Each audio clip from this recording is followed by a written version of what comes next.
오늘도 하나님의 말씀으로 하루를 시작하는 성도님들에게 우리 주님의 은혜와 평화가 함께 하시기를 기원합니다. 오늘도 성령 하나님을 통해 하나님의 깊은 뜻을 깨닫기 바라며 성령님의 임재와 도우심을 구하는 기도를 드리겠습니다.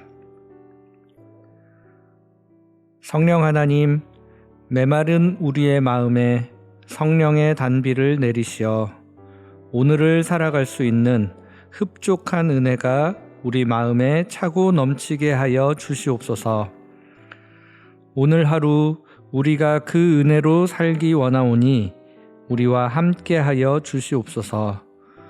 예수님의 이름으로 기도드립니다. 아멘. 이제 하나님께서 오늘 저희에게 주신 말씀을 읽겠습니다. 먼저 구약 성경 신명기 8장 2절의 말씀입니다. 주 당신의 하나님께서 이 40년 동안 광야에서 당신을 인도하신 길 전부를 기억하십시오. 이는 당신을 낮추시고 시험하셔서 당신의 마음에 있어야 할 것을 깨닫게 하시려는 것이었습니다. 신약 성경 마태복음 11장 29절의 말씀입니다. 예수께서 말씀하십니다. 내 멍에를 메고 내게 배워라. 나는 마음이 온유하고 겸손하니 그리하면 너희가 영혼의 쉼을 찾게 될 것이다. 이번에는 순서를 바꾸어서 다시 한번 읽겠습니다. 예수께서 말씀하십니다. 내 멍에를 메고 내게 배워라. 나는 마음이 온유하고 겸손하니 그리하면 너희가 영혼의 쉼을 찾게 될 것이다. 주 당신의 하나님께서 이 40년 동안 광야에서 당신을 인도하신 길 전부를 기억하십시오. 이는 당신을 낮추시고 시험하셔서 당신의 마음에 있어야 할 것을 깨닫게 하시려는 것이었습니다. 광야는 불편한 것 투성이고 언제나 위험이 도사리는 곳입니다. 그렇기에 광야는 사람이 살기에 적합하지 않은 곳입니다. 그런데 하나님께서는 이스라엘 백성들을 그 광야로 보내셨습니다. 무려 40년의 시간을 광야에서 생활하게 하셨습니다.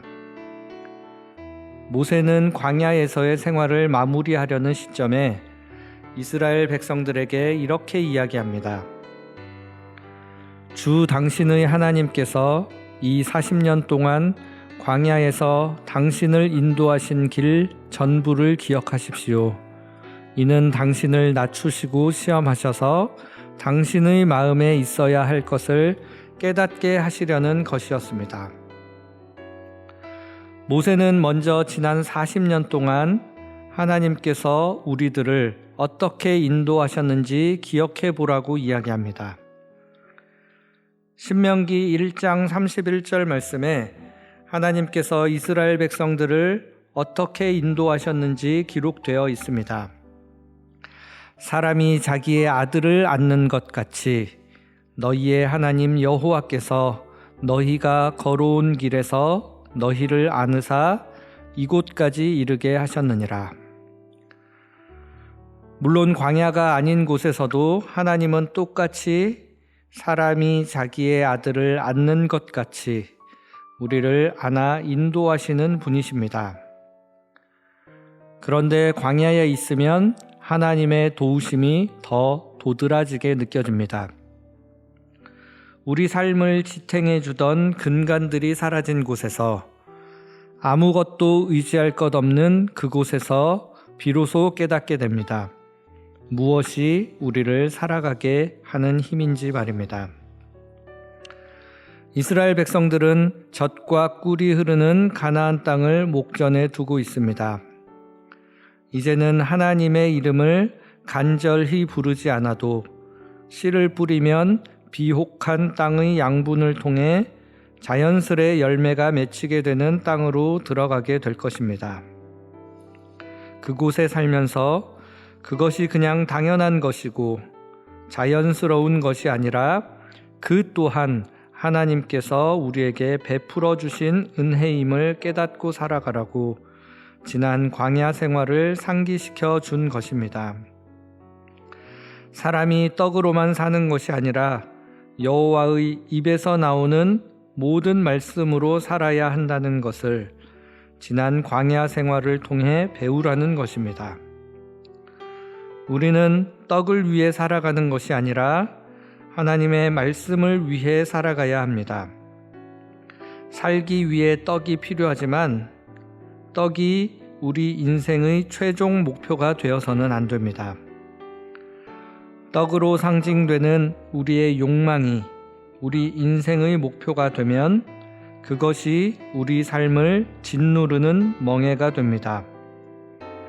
이런 멍에를 벗어버리겠다고 한 단계 높은 곳으로 올라가면 그 위에는 더 크고 무거운 멍에가 우리를 기다리고 있을 뿐입니다.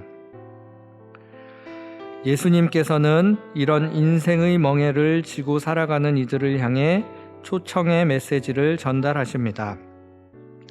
수고하고 무거운 짐진 자들아, 다 내게로 오라. 내가 너희를 쉬게 하리라.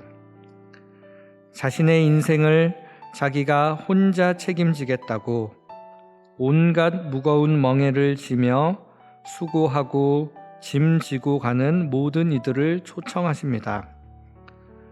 예수님께서 우리 모든 인생의 짐을 대신 지어 주시며 우리에게는 새로운 종류의 멍에를 매게 하십니다. 그리스도 예수를 닮은 사랑의 멍에입니다.